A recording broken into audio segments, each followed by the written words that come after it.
Guys, welcome to my channel Learnopedia. तो last video में मैंने आप लोगों का collegiate education and university level education complete करा दिया। तो जिन लोगों ने भी मेरी वीडियो नहीं देखी है वो मेरे चैनल पर जाकर मेरी वीडियो देख ले। तो आज हम स्टार्ट करेंगे सेकेंडरी एजुकेशन कमीशन। फर्स्ट तो आप लोगों को जानना चाहिए कि सेकेंडरी एजुकेशन का बैकग्राउंड क्या था, बैकग्राउंड कैसा था।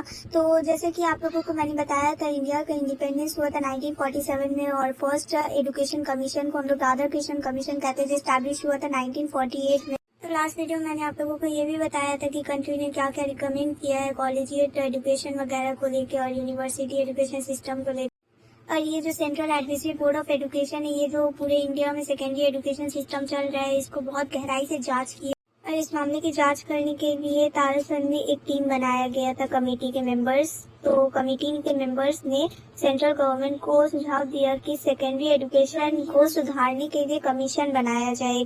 तो गवर्नमेंट ऑफ इंडिया जो था वो अपॉइंट किया था कमीशन को 1952 में, जिसको चेयर किया था लक्ष्मण स्वामी मुडालियर ने, जो वाइस चांसलर था यूनिवर्सिटी ऑफ मद्रास का। इसको सेकेंडरी एजुकेशन कमीशन भी बोलने लगा सबको ही, लेकिन फिर धीरे धीरे इसको मुडालियर कमीशन बोलने लगा। सेकेंडरी एजुकेशन कमीशन को मुडालियर कमीशन कहा जाने लगा, जिसमें 9 मेंबर थे और 2 फॉरेन एक्सपर्ट थे। सारे मेंबर्स का नाम यहाँ पे दिया हुआ, मैं आपको बता देती हूँ। फर्स्ट नंबर पे है doctor A Lakshmana Swami Mudaliar chairman, second number पे श्री अनंत वासु, थर्ड में एसएनटी हंसा मेहता, फोर्थ पे doctor J A Tara Parvera, number 5 doctor K G Saiyidain, number 6 doctor K S Shrimani, number 7 में है Shri S T Vyas, number 8 में है doctor John Christie, principal of Jesus College Oxford, number 9 में doctor Kenneth Williams.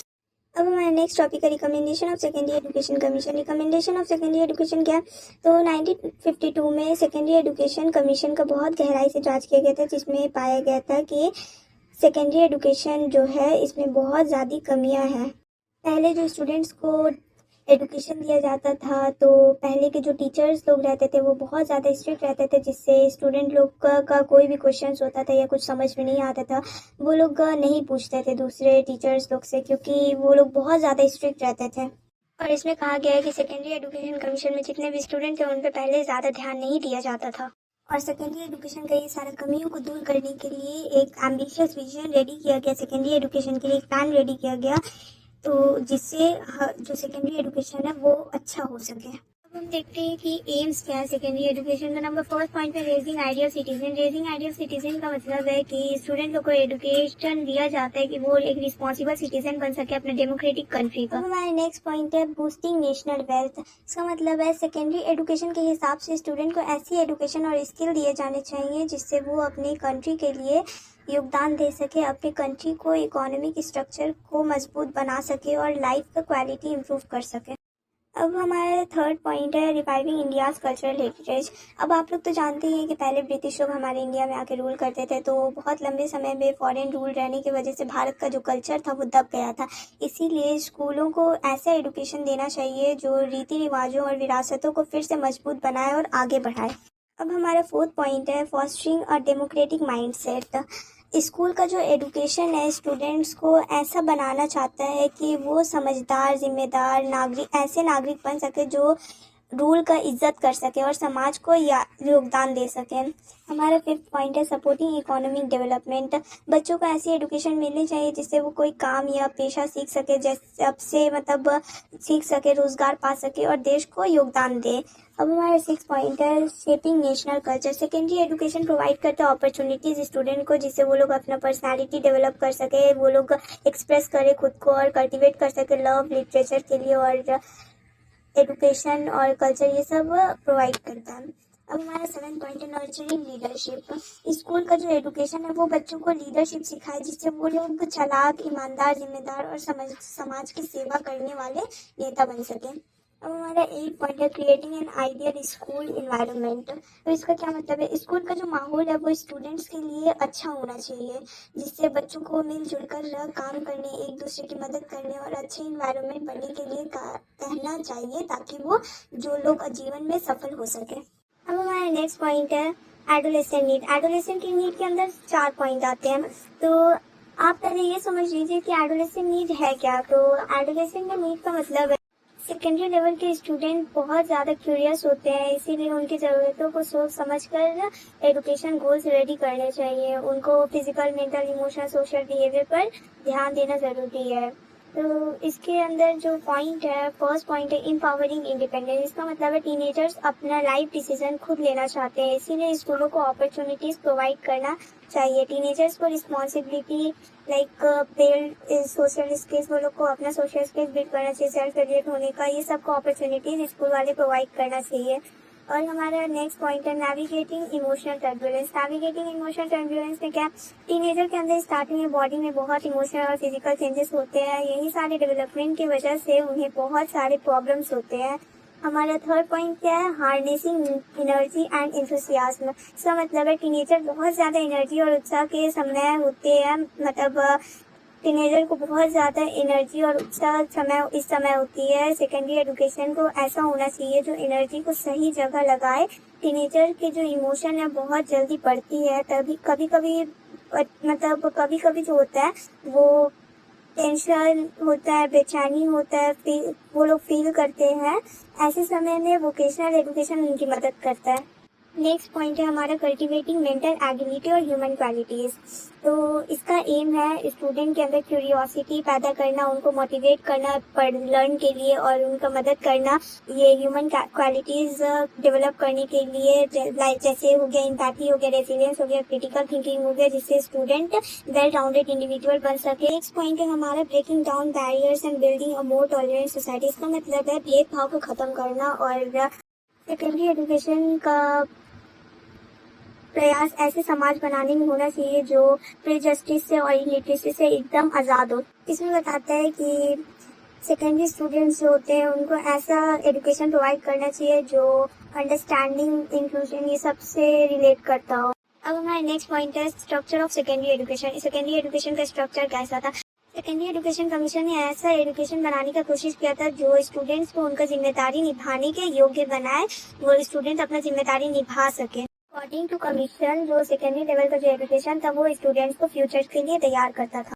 Students का जो future life है उसको बेहतर बनाने के लिए प्राइमरी और सेकेंडरी एजुकेशन को बहुत ज्यादा तालमेल, मतलब उनका बेहतर बनाने की कोशिश किया था। कमीशन बोला था कि जो स्कूल का ईयर होना चाहिए वो एटलीस्ट 12 इयर्स का स्कूल एजुकेशन होना चाहिए। स्कूल स्टूडेंट्स का ओनली 12 इयर्स का होना चाहिए। और ये जो 12 ईयर का एजुकेशन सिस्टम है इसमें 4 साल का प्राइमरी एजुकेशन सिस्टम कहा गया और 5 साल का जो लोअर बेसिक एजुकेशन जो है वो फर्स्ट लेवल का जो रहता है वो 5 साल का कहा गया। और इसके आखिर में जो first level secondary education, first level के आखिर में सेकेंडरी एजुकेशन लेवल स्टार्ट होता है। और जो सेकेंडरी लेवल एजुकेशन जो है उसका 2 फेज होता है। तो पहला फेज है 3 साल का अपर बेसिक एजुकेशन और 4 साल का लोअर सेकेंडरी लेवल, और सेकेंड स्टेज है 4 साल का हायर सेकेंडरी लेवल। तो अब कमीशन का एम क्या है? तो कमीशन का एम ये है कि कमीशन बोलता है कि जो सेकेंडरी एजुकेशन सिस्टम है वो स्टूडेंट को प्रिपेयर करता है फ्यूचर रोल्स और रिस्पॉन्सिबिलिटीज के लिए, और उनका जो हायर एजुकेशन है वो 12 इयर्स का बनाता है। और जो स्ट्रक्चर है 12 इयर्स का एजुकेशन का वो म्यूडालियर कमीशन के रूल से फॉलो किया जाता है। तो इसका हम आपको इसका बताते हैं ऑप्शन 1। तो इसमें ऑप्शन दिया हुआ है, ऑप्शन 1 में है 4 ईयर जो है वो प्राइमरी एजुकेशन होगा, 4 ईयर जो है वो लोअर सेकेंडरी एजुकेशन होगा और जो 4 ईयर है वो हायर सेकेंडरी एजुकेशन होगा। तो टोटल 12 ईयर जो है वो कंप्लीट करेगा स्कूल लेवल एजुकेशन। 12 ईयर का स्कूल लेवल एजुकेशन कंप्लीट हो जाएगा। और इसमें ऑप्शन 2 में दिया हुआ है 5 ईयर्स जो है वो लोअर प्राइमरी एजुकेशन रहेगा, 3 ईयर जो है वो हायर प्राइमरी एजुकेशन रहेगा, 4 ईयर्स जो है वो हायर सेकेंडरी एजुकेशन लेवल रहेगा। ये भी 12 years of complete school level education, ये 12 साल का स्कूल लेवल एजुकेशन कंप्लीट करेगा। अब हमारा जो नेक्स्ट टॉपिक है वो future alternative action of Mudaliar commission on structure. तो म्यूडालियर कमीशन प्रपोज करता है न्यू एजुकेशन स्ट्रक्चर को, जिसमें कॉन्वेंशनल स्कूल लेवल जो रहता है 10 to 11 इयर्स का जो रहता है कॉन्वेंशनल स्कूल लेवल, इसको कम कर देता है और स्प्लिट करके इसमें 1 साल का इंटरमीडिएट लेवल को स्प्लिट करता है। और 1 साल जो है वो 1 साल में डिवाइड करता है 2 पार्ट को। 1 ईयर जो है वो 11 का रहता है, 11 सेकेंडरी लेवल रहता है, और जो अदर रहता है वो 2 साल का ग्रेजुएट लेवल रहता है, जिससे ये 3 साल का डिग्री बन जाता है। इसमें भी हमारे कुछ पॉइंट्स है। तो फर्स्ट पॉइंट है upgrading school. 10th standard school जो है वो अपग्रेड करता है 11th स्टैंडर्ड को एचएस और हायर सेकेंडरी कहा गया है। वो प्रोवाइड करता है स्टूडेंट को कॉम्प्रिहेंसिव एजुकेशन, अच्छा एजुकेशन प्रोवाइड करता है। इसका सेकंड पॉइंट है प्री यूनिवर्सिटी कोर्सेज। स्टूडेंट जो क्लास 11 का एग्जामिनेशन में पास हो जाता है वो लोग कंप्लीट करते हैं 1 साल का प्री यूनिवर्सिटी कोर्सेज, तो ग्रेजुएशन क्वालिफाई किया जाता है वो लोग को ग्रेजुएशन के लिए। एलिजिबिलिटी फॉर प्रोफेशनल एजुकेशन, सिर्फ स्टूडेंट जो कंप्लीट करता है क्लास 11 या एचएस या पीयू कोर्सेज उनको एलिजिबल किया जाता है, उनको कंसीडर किया जाता है एडमिशन कॉलेज में प्रोफेशनल एजुकेशन का। तो हमारा फोर्थ पॉइंट है वोकेशनल कोर्सेज। वोकेशनल कोर्सेज क्या है?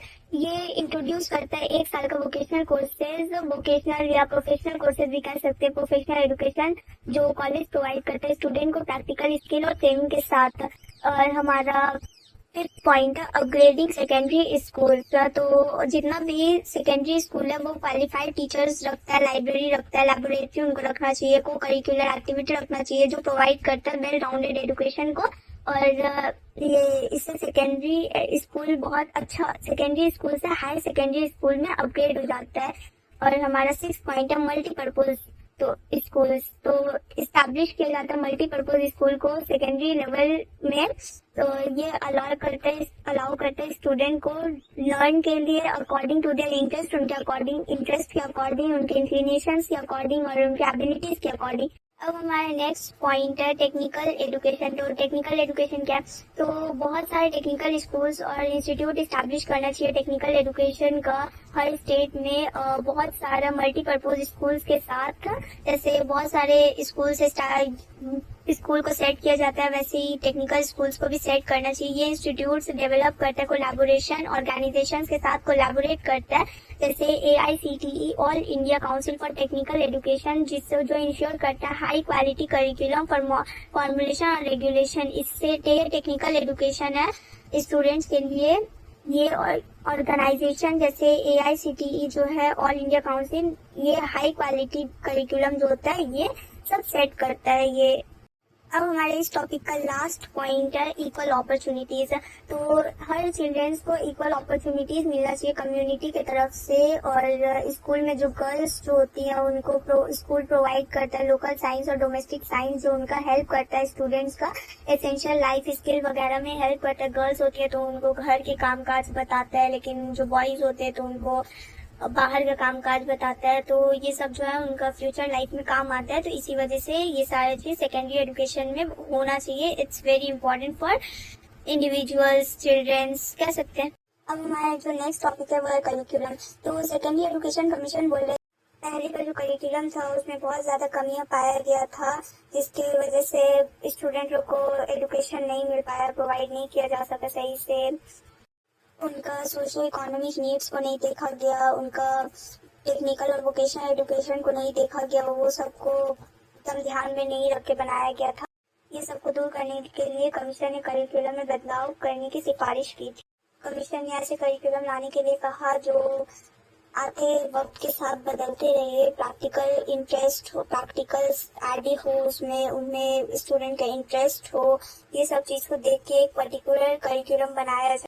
अकॉर्डिंग टू कमीशन जो सेकेंडरी स्कूल्स है वो सिर्फ करिकुलम तक नहीं रहना चाहिए, वो हम लोग का कल्चर वगैरह को भी बताए, वो स्टूडेंट को ये भी बताए कि हमारे कल्चर्स कैसे थे, ट्रेडिशन, ये सब का भी एक स्टडी वगैरह होना चाहिए। मुतालिया कमीशन बोलता है कि जो पहले वाला जो करिकुलम था वो सिर्फ किताबों पर आधारित था, वो हमारे देश के हिसाब से नहीं बना। इसीलिए जो न्यू करिकुलम बनाया जाए वो बच्चों के नीड के इंटरेस्ट के अकॉर्डिंग हो, वो हर चीज का नॉलेज दे, बच्चों को एजुकेशन दे, हम लोग का कल्चर का एजुकेशन दे, हर चीज का एजुकेशन देना।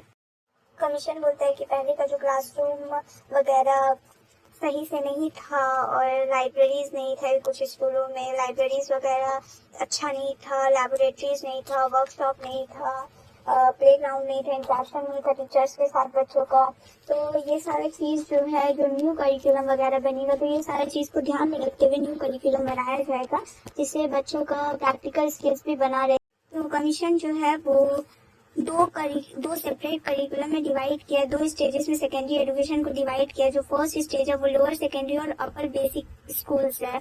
तो उसमें कौन कौन से सब्जेक्ट आते हैं, language, sociology, general science, mathematics, art and music, handicraft, physical education. और जो सेकेंड स्टेज है हायर और हायर सेकेंडरी लेवल करिकुलम आते हैं। तो सेकेंडरी एजुकेशन कमीशन बोलता है कि जो इंडिविजुअल का एबिलिटी इंटरेस्ट के अकॉर्डिंग हायर और हायर सेकेंडरी लेवल का करिकुलम बनाया जाएगा। जैसे बहुत सारे बच्चे पसंद करते हैं साइंस डिपार्टमेंट में जाना चाहते हैं तो उनके हिसाब से रहेगा। स्ट्रीम बनाया गया आर्ट्स, कॉमर्स एंड साइंस तो बनाया जाएगा। तो बच्चे अपने इंटरेस्ट के हिसाब से चूज कर सकते हैं। तो इसमें एक ऐसा सब्जेक्ट कंपलसरी और कोर पार्ट का सब्जेक्ट रहेगा और इलेक्टिव सेक्शन रहेगा। आई होप कि आप लोगों को वीडियो अच्छी लगी होगी। तो इसे लाइक, शेयर एंड सब्सक्राइब करें। मिलते हैं नेक्स्ट वीडियो में, तब तक के लिए बाय बाय।